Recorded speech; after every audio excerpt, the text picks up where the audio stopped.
A very good morning, my dear students. How are you all? Hope you all are fine. So let me introduce myself. I am Sri Lakshmi, your new biology teacher. So let me know one thing. Are you all interested with the subject? Okay, right. So let's start our class. Are you all ready with your notebook and pen? Okay, fine. So before going to that, can you list out some organs in our body?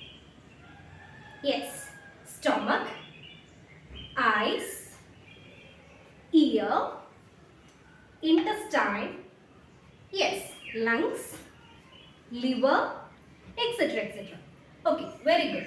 So, today we are going to study about the most important organ in our body.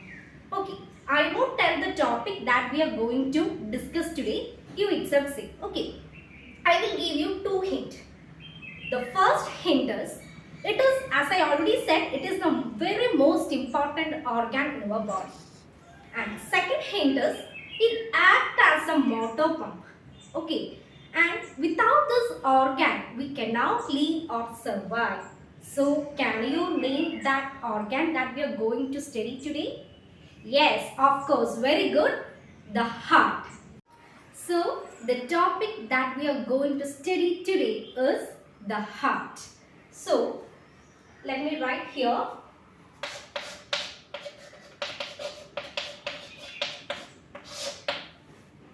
So, today we are dealing with main four topics related to heart. First one is the size of the heart, then location or the position of the heart, then function of the heart, and finally the structure of the heart. Okay, so first one is size. Size of the heart, then position or location where it found. Okay, location, then function, and finally the structure of the heart. Okay, I think almost everyone are familiar with this topic, but we should go to details. Okay, so first is the size. What will be the size of a human heart? Any idea? The size of a human heart is the size of a clenched fist. Clenched fist means if we hold our fingers towards our palm, this forms a fist. So, the size of a human heart is the size of a human fist or the size of a clenched fist. Okay, so this is the size, about the size. Clenched fist. Okay.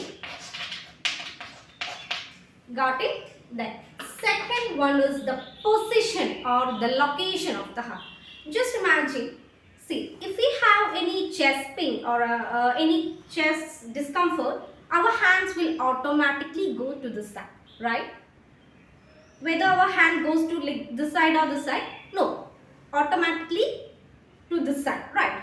So, we can say that the position or the location of the heart is in the thoracic cavity. We know that we have three cavities, right?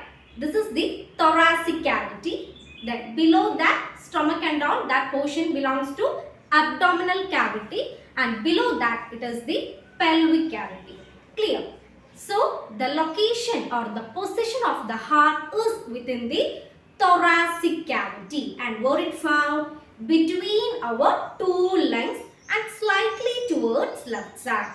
The heart is situated in the thoracic cavity between our two lungs and slightly towards left side. So, this left lung is slightly smaller when compared to that of right lung, because to provide a small room for our heart. So, once again I will repeat, the position or the location of the heart is within the thoracic cavity between our two lungs and slightly towards left side. Clear? So, third one is the function of heart.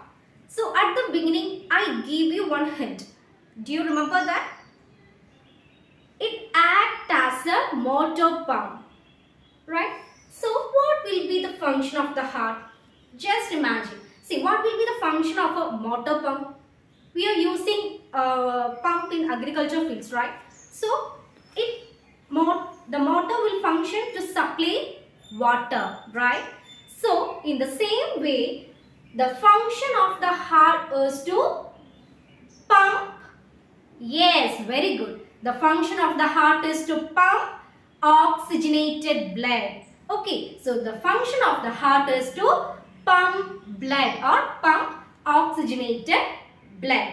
So the main function of the heart is to pump oxygenated blood. Clear?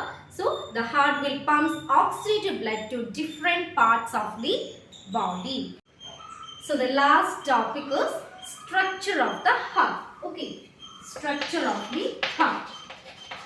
So everybody please concentrate to this. It's very important topic. So coming to the structure of heart. See, just imagine a two-storied house. Two-storied house means two-level house. Majority of the two-storied house consists of two rooms, right? Two rooms upper and two rooms lower. So let me go here. This is the structure of a two-storied or two-level house.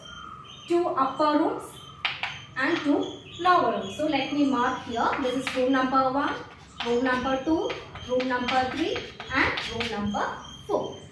So our heart consists also 4 rooms. Okay. So instead of this rooms, I am using the word chamber.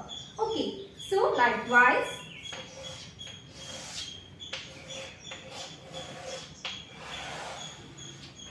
this is the structure of the heart. Let me divide it.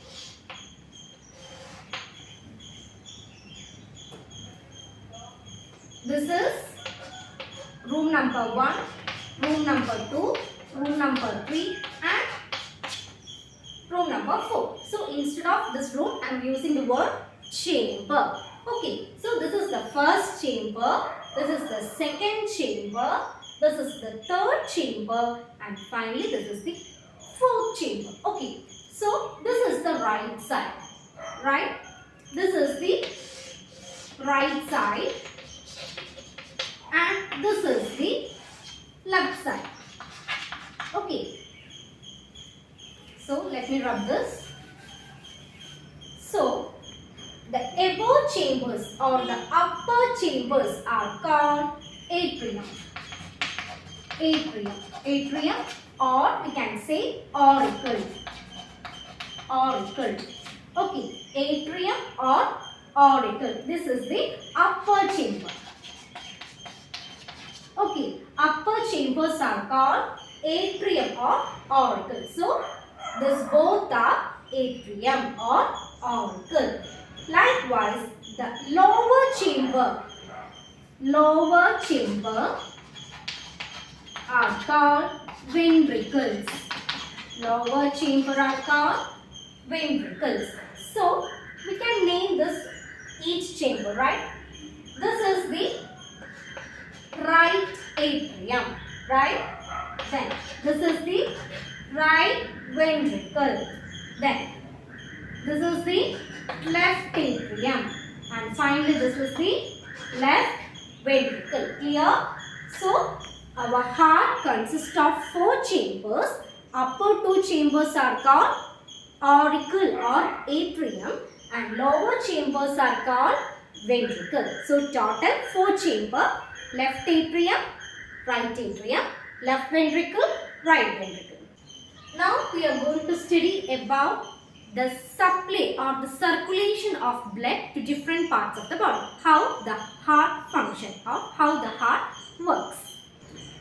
So our pulmonary vein, mainly superior vena cava and inferior vena cava. Okay, superior vena cava and inferior vena cava. Okay, so this superior and inferior vena cava will carry all impure or deoxygenated blood from different parts of the body and it reaches to the first chamber, that is the right atrium. So let me draw here. Just imagine, I will draw in another color so it may be easy to study. See, this blue line indicates superior vena cava and this pink line indicates inferior vena cava. So these two vena cavas will carry impure blood. So what is impure blood? Yes, very good. It is rich in carbon dioxide. So we can say impure blood or deoxygenated blood. So the inferior and superior vena cava will carry impure or deoxygenated blood from different parts of the body and it reaches here. So the chamber which collects first impure blood is right atrium. So the blood fills here. Okay. So the impure blood first reaches to this right atrium, which is the first chamber. When it fills here, it will goes to right ventricle. Okay. When the blood fills here, it will move to the right ventricle. So the blood from right atrium will reaches to right ventricle through a small wall which is called tricuspid wall. Let me draw here. Just imagine the small gap or the small wall was the tricuspid wall. Okay, this one is tricuspid wall. So the blood when reaches to the first right atrium, that is the first chamber, it moves through the tricuspid wall and reaches this right ventricle. Okay. And what will be the function of this tricuspid wall? It will prevent the backward flow of blood. So the main function of the tricuspid valve is to prevent the backward flow of blood. Okay, the blood will only goes to right atrium to right ventricle and we won't allow the blood to go from right ventricle to right atrium. Only one way direction is allowed. Okay, then when the blood reaches this right ventricle, the blood from here to here, okay, let me go like this. So, when the blood fills in the right ventricle, this side always carry deoxygenated blood. Okay, here the superior and inferior vena cava will carry impure blood, right? So, the impure blood is first filled in this right atrium and it moves to the right ventricle with the help of tricuspid valve. When it fills here, the blood will go for oxygenation, that is for purification. So, where the purification of blood occur? Yes, very good. It takes place in lungs. So, let me draw here. Just imagine this is the lungs. So, the blood from right ventricle will goes to lungs for purification. So, the blood will goes to lungs for purification. Just imagine this is the lungs. Purification of blood will take place in lung. So, impure blood will convert to pure blood. What does impure to pure means? Yes, deoxygenated blood to oxygenated blood. The carbon dioxide will remove and the blood is ready or the blood is very rich in oxygen. Okay, so from the right ventricle, the blood will goes to the lungs as I already said. So, there is an artery which helps to carry the blood from right ventricle to lungs. Can you name that artery? Yes, it is the pulmonary artery. So, let me draw here like this. This is the pulmonary artery. So, the blood from right ventricle is carried by the pulmonary artery for the purification of blood. Okay, then after purification in the lungs, the blood is carried by which kind of blood? Yes, very pure or oxygenated blood will carried by pulmonary vein. Okay, carried by, so from the lungs, the pure blood is carried by pulmonary vein. Okay, pulmonary vein, and it reaches to the left atrium. Okay, it reaches here.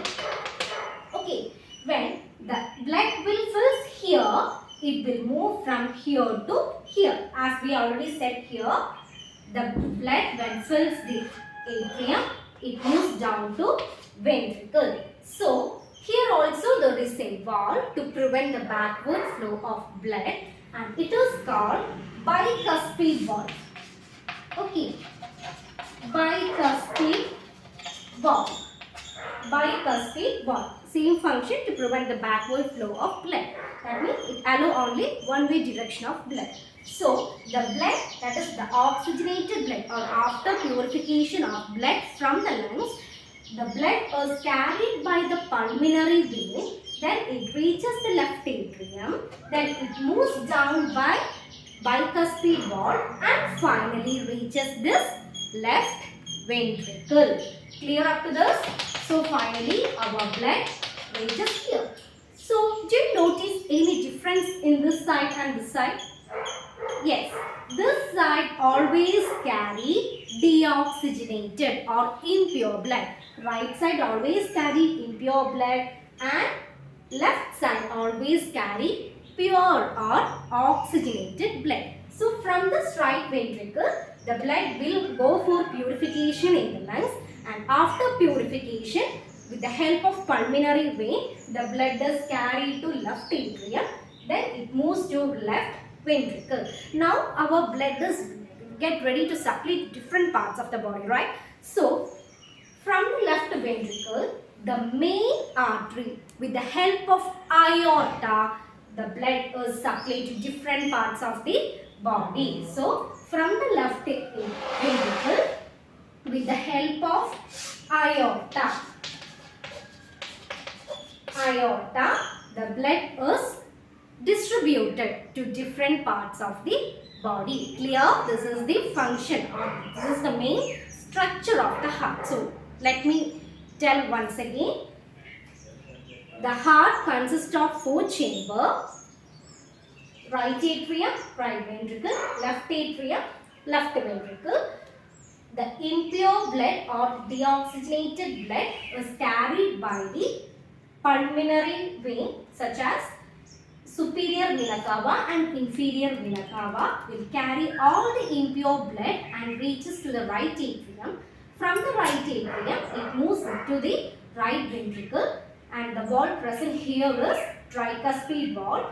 Then from the right ventricle, the blood or the impure blood will carried by the pulmonary artery and reaches the lungs for purification. After purification, the pure blood or oxygenated blood is carried by the pulmonary vein and reaches the left atrium, and from the left atrium it moves down through the bicuspid valve and reaches the left ventricle, and finally from the left ventricle the pure blood goes through the main artery, which is called aorta, and it distributed to different parts of the body. So this is the topic that we discussed today. So we discussed about the size of the heart, position of the location of the heart, the function of the heart, and finally the structure of the heart. I think you all understood with this. Okay students, see you later. Thank you.